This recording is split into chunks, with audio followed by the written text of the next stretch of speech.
I would like to call on the stage our guest speaker who worked toward developing a multidisciplinary understanding of health research and innovation across academy, business, commercial, knowledge transfer, digital change, and health innovation rules. Let us welcome Dr. Lorens Pavlos, the Advisor of Research and Innovation, Chairman Office of Department of Health Abu Dhabi, as he's going to talk about health innovation, lessons from demand and supply.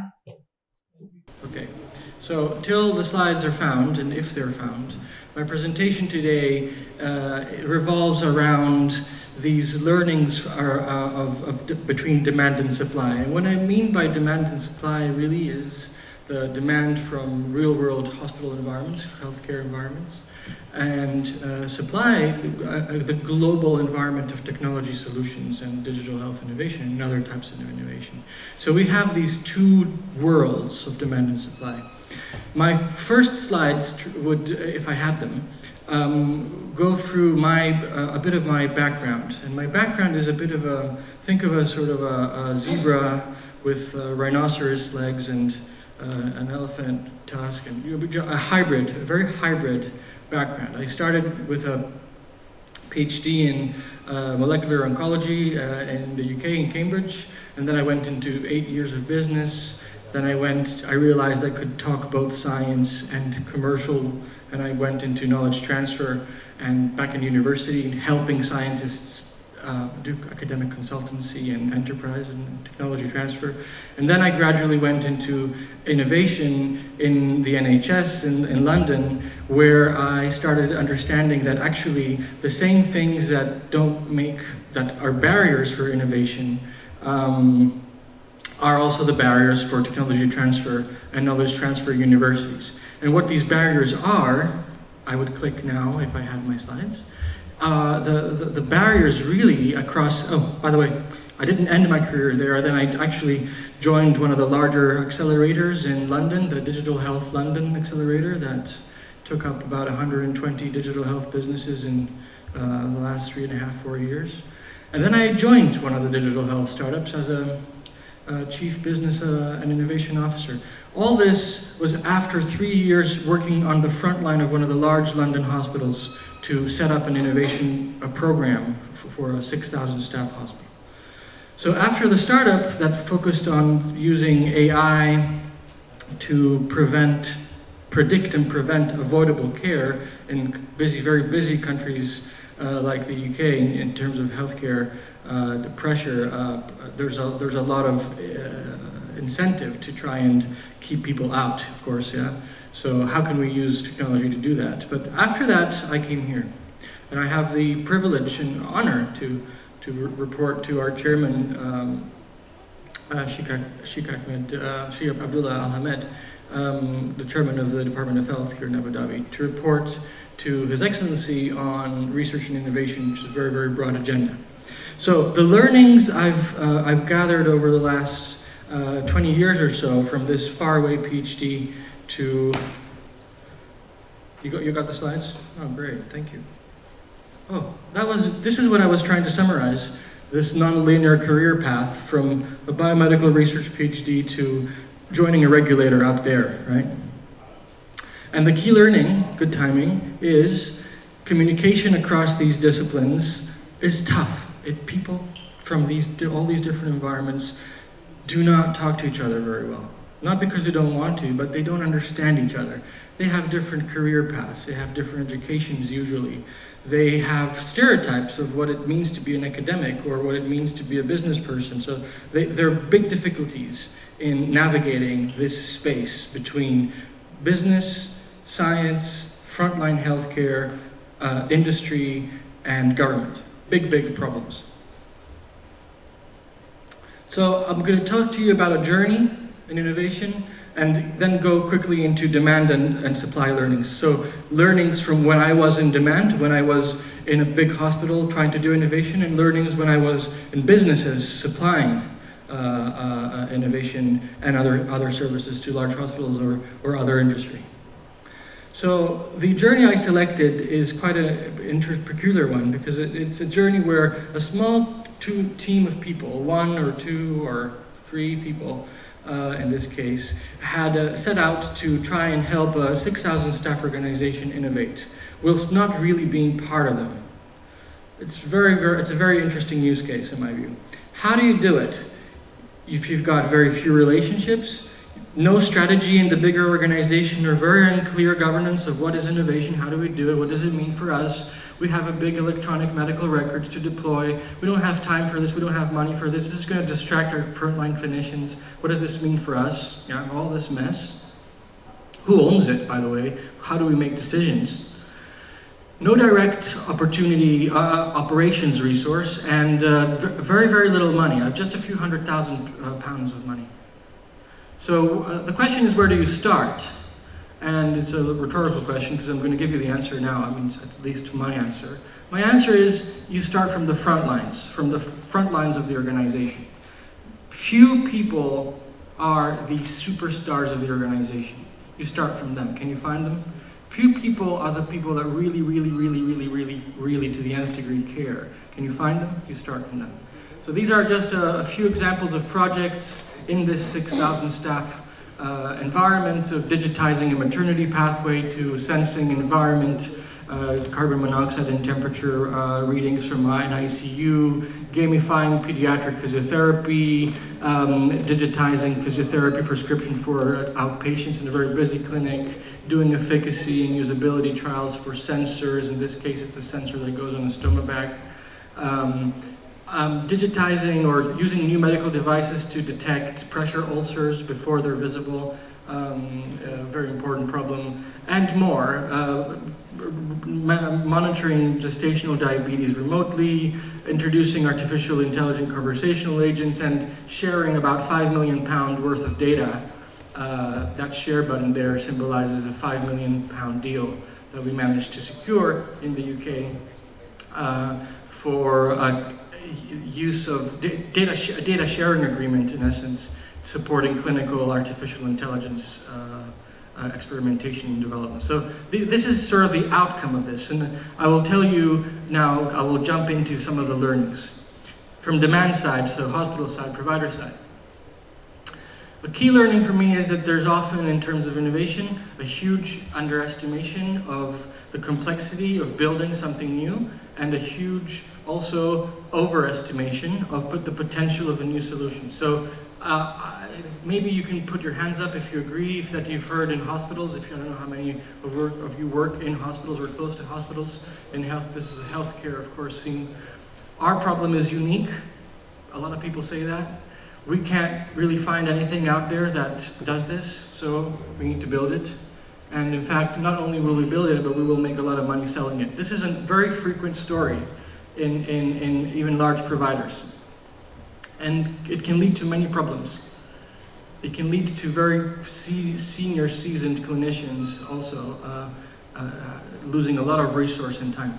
And a lot of disappointment sometimes. It can also lead to big success stories, but it needs good management. The other key learning from the demand side is that our hospitals and healthcare facilities are quite obsessed with top to bottom mentalities. So when it comes to things like innovation or digital health or generally new explorations, boards say, okay, this is our strategy, now you guys implement it. It's a failure. If you go around this point in this way, it's really a failure. What we did was ignore almost any form of C-level strategic priority.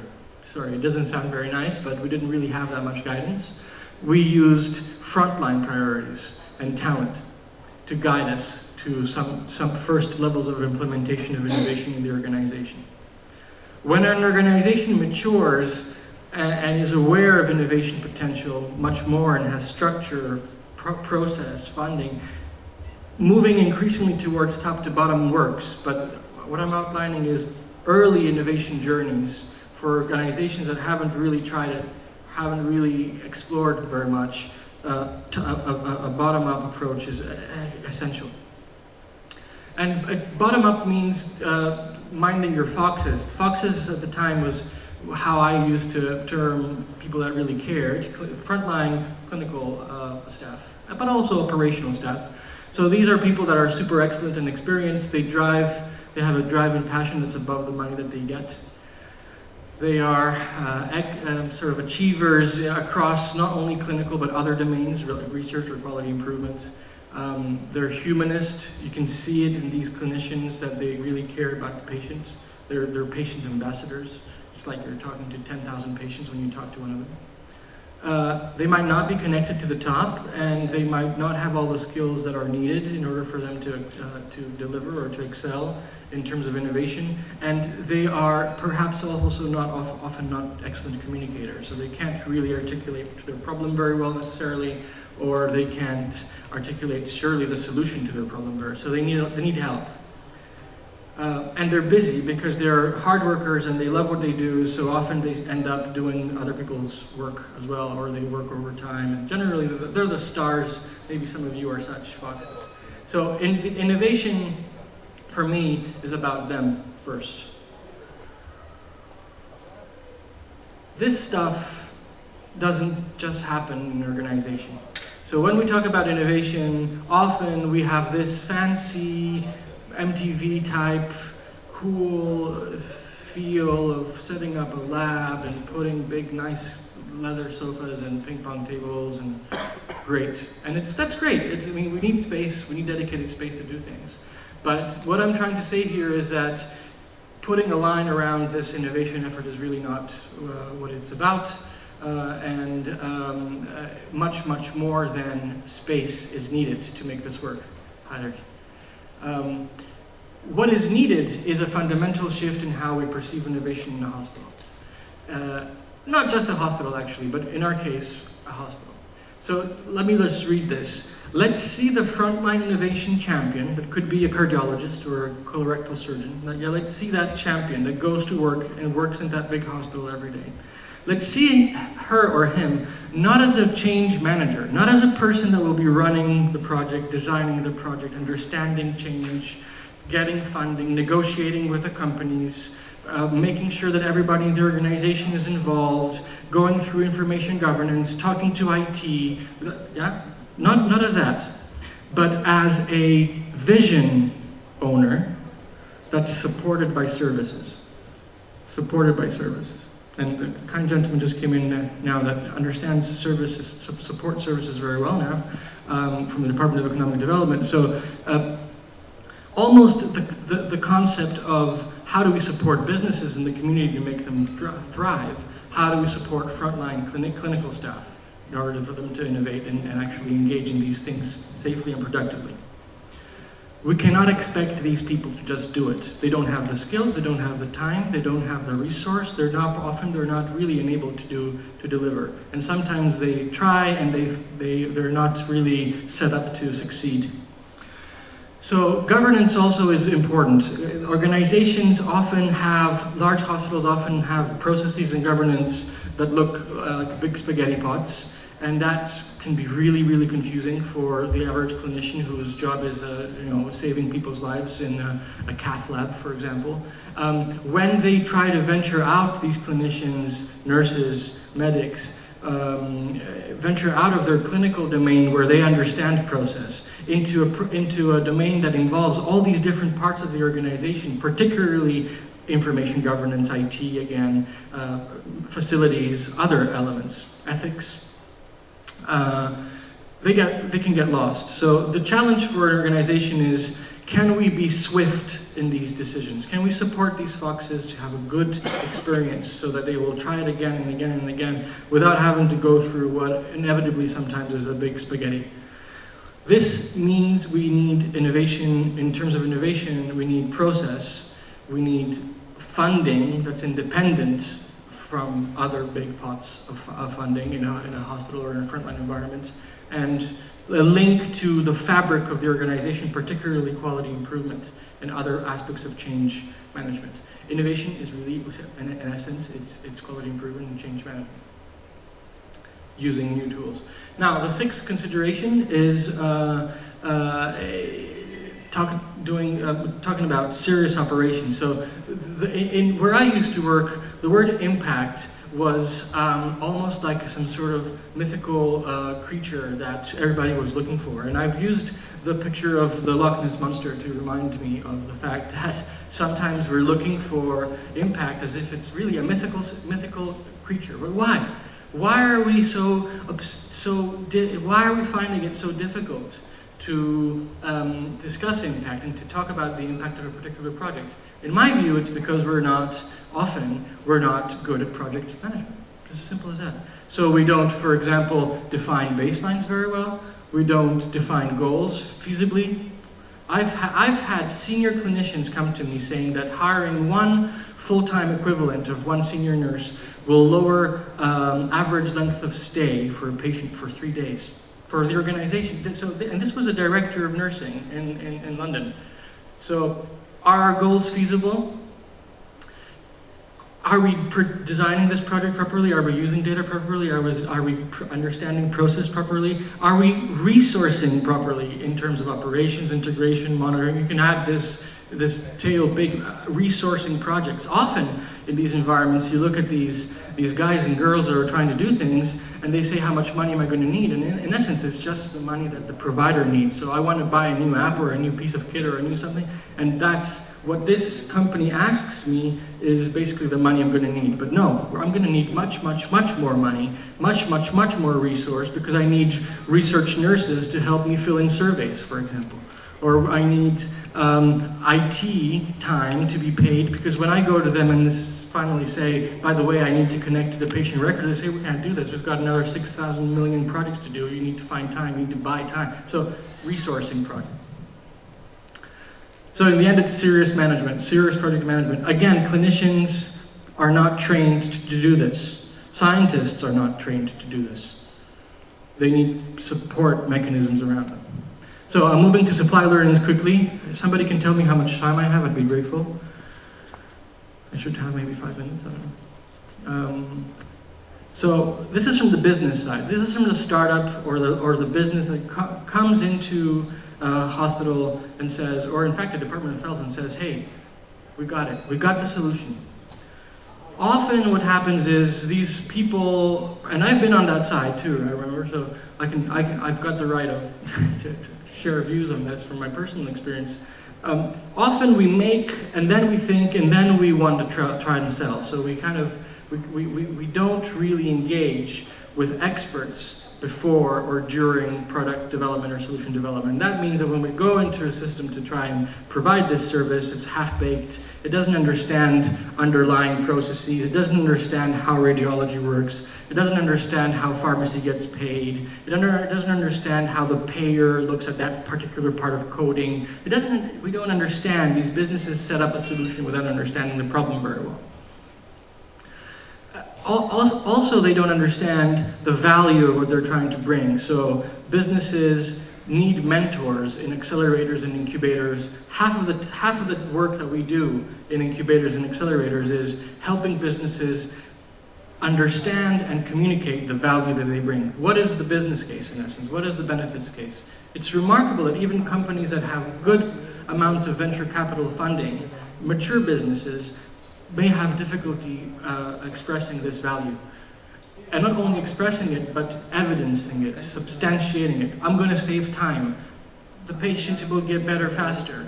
I'm going to save money. But these are statements that do not stand usually, unless one really builds a whole study around these things, right?